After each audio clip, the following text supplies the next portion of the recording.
Have you ever found yourself watching the 10 o'clock news, and before you know it, you've dozed off in your favorite chair? Then, you wake up a few hours later, disoriented, with the TV still on, and you think, well, so much for a good night's sleep. Or perhaps the opposite is true for you. You feel tired all evening, you go to bed at a reasonable hour, but then you're staring at the ceiling, watching the clock tick past midnight, your mind just racing. If any of that sounds familiar, you are certainly not alone. You see, as we get a little older, our relationship with sleep, well, it changes. It's one of those things nobody really prepares you for. The deep, heavy sleep we enjoyed in our younger years can feel like a distant memory. But here's the important thing to remember, it's not that you need less sleep. Your body still craves those 7 to 9 hours of quality rest to repair, to recharge, and to keep you feeling your best. The problem is that the way we sleep shifts, and a big part of that puzzle is not just how long we sleep, but when we turn in for the night. That's exactly what we're going to talk about today. This is a conversation about finding that sweet spot, the best time for us to go to bed after 70, based not on old wives' tales, but on what doctors and sleep specialists advise. It's not about adding one more strict rule to your life, it's about understanding your body's new rhythm and working with it, not against it, so you can wake up feeling refreshed, energized, and ready to enjoy your day. Now, you might be wondering, why is the timing so important? Isn't it enough that I'm getting the hours? It's a great question. Think of it like this, our bodies have a master clock, known as our circadian rhythm. This internal timer regulates not just sleep, but our hormones, our body temperature, and even our digestion. As we age, this internal clock can shift earlier. It's a natural phenomenon sometimes called advanced sleep phase syndrome. It sounds complicated, but it simply means that our bodies naturally want to go to bed earlier and wake up earlier than they used to. So, fighting that by staying up late to finish a show can actually throw your whole system out of whack. On the other hand, giving in to a nap too late in the day can make it impossible to fall asleep at a decent hour. It's a delicate balance, and it all starts with when you choose to close your eyes. So, let's start with the first, and perhaps most surprising, piece of advice doctors often give. It's not about a specific time on the clock. It's about paying attention to your body's own, personal signals. You see, the best bedtime for you might be slightly different from the best bedtime for your neighbor or your best friend. While there is a general window that works for most people, and we'll get to that in just a moment, the most effective approach is to become a detective of your own sleepiness. Have you ever felt that gentle wave of drowsiness in the evening? That feeling where your eyes get a little heavy, and your thoughts start to slow down? That's your body's way of telling you, the gate to sleep is opening now. It's a quiet signal, and it's so easy to miss if we're distracted by the television or a book we can't put down. But if you ignore that signal, something else happens. You get a second wind. Your body, thinking it must have missed the cue, gives you a burst of energy, and that window of opportunity for a smooth, natural transition into sleep slams shut. Then you're back to tossing and turning. So, the first habit is to start tuning in. For the next few nights, just notice. When does that initial sleepiness tend to wash over you? Is it around 9:30? Or maybe 10:15? That, right there, is your body's ideal bedtime, and it's the most important clue you'll get. Now, let's talk about that general window I mentioned. Based on that natural shift in our circadian rhythm, and considering the need for 7 to 9 hours of sleep, most doctors suggest that a bedtime between 9 p.m. and 11 p.m. is ideal for seniors. Now, I can almost hear some of you thinking, 11 p.m.? That's far too late for me, or others saying, 9 p.m.? That's when I'm just getting my second wind. And you're both right. This is why that personal signal is so crucial. The 9 to 11 window is a guide, a starting point. If your body is telling you it's tired at 8:45, then a 9 p.m. bedtime is perfect for you. If you don't feel that signal until 10:30, then aiming for 11 p.m. is more appropriate. The goal is to sync the clock on the wall with the clock inside you. This leads us so nicely into the next point, which is all about the single most powerful tool you have to regulate that internal clock, your wake-up time. This might be the most consistent piece of advice from sleep doctors, and it's a simple one, but it's not always easy. The key is to wake up at the same time every single day. Yes, even on weekends. I know, the thought of not sleeping in on a Saturday morning can sound like a punishment. But consistency is like a gentle anchor for your sleep cycle. When you wake up at the same time each day, you are effectively setting your internal alarm clock. You're telling your body, this is when the day starts. Over time, this makes it much easier to feel sleepy at the same time each night. So, if you decide you want to be in bed by 10 p.m. and you need about 8 hours of sleep, then a 6 a.m. wake-up time would be your target. And you stick with that 6 a.m. wake-up 7 days a week. Now, if you had a rough night and feel you need a little more rest, it's far better to get up at 6 a.m. as planned, and then perhaps have a short, 20-minute nap later in the early afternoon, than it is to sleep in until 8 a.m.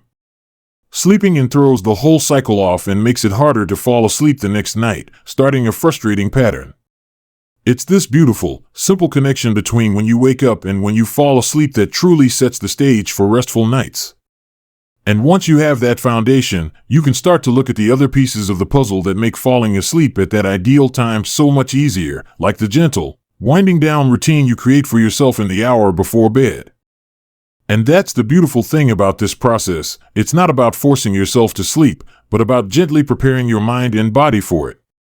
Because let's be honest, you can't just flip a switch and go from a busy, active mind to a state of deep, peaceful rest. It's a process, a gentle transition, like slowly dimming the lights in a room. And the hour before you plan to be in bed is the most critical time for this wind down. This is your time to signal to every part of your being that the day is over and it's now safe to power down. So, what does this wind down look like? Well, it's about creating a sanctuary of calm, and it often starts by dealing with one of the biggest sleep stealers of our modern age, all those bright, glowing screens. I'm talking about the television, the tablet, and especially that little phone we keep by our bedside.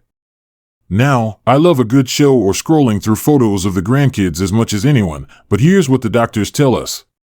These screens emit a very specific kind of blue light that tricks our brains into thinking it's still daytime. It actually suppresses the production of a wonderful little hormone called melatonin.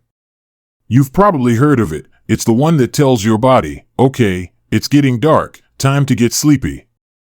So, when we're bathing our faces in this artificial daylight right before bed, we're essentially telling our internal clock to stay awake. It's a direct conflict with what we're trying to achieve. So, a powerful habit to build is to turn off all these screens at least an hour, and ideally 90 minutes, before your target bedtime. I know that might sound like a big ask, but think of what you could do with that quiet hour. It can become a truly precious part of your day. Now, with that screen-free time, you can begin to cultivate a routine that is genuinely relaxing. This isn't about doing what you should do, but what truly soothes you. For some, that might be reading a physical book, not a thrilling page-turner that keeps you up, but perhaps a gentle novel, a book of poetry, or even an old favorite you've read before.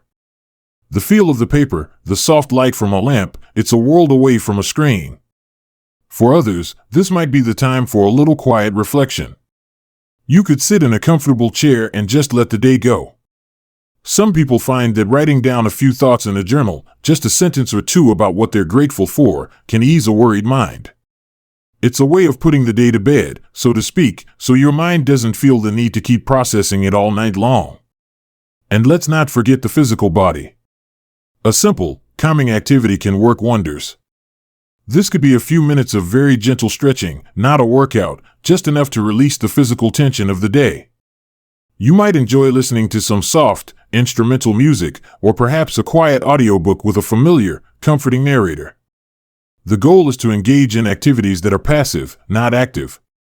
You're not trying to solve problems or be productive, you're simply allowing your system to slow down. This wind-down ritual becomes a powerful cue. After doing it for just a few nights, your body will begin to associate these activities, the book, the soft music, the stillness, with the imminent approach of sleep, making the transition feel more natural and effortless. But our environment plays a huge role, too. You can have the perfect wind-down routine and the most consistent schedule, but if your bedroom isn't set up for sleep, you're fighting an uphill battle. This brings us to another key piece of the puzzle: crafting your sleep sanctuary. Think about your bedroom for a moment. Is it truly a place of rest, or has it become a multi-purpose room?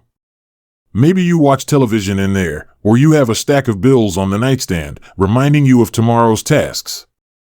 Doctors advise us that the bedroom should be for sleep and intimacy only. That's it.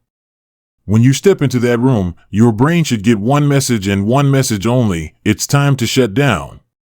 So, let's talk about some simple adjustments. First, darkness. Our brains are hardwired to sleep in the dark.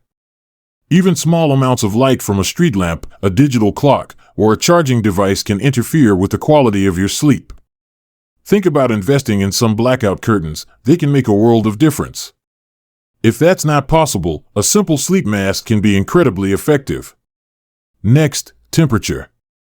As we age, our body temperature regulation can change, and many of us find that a cooler room is far more conducive to sleep.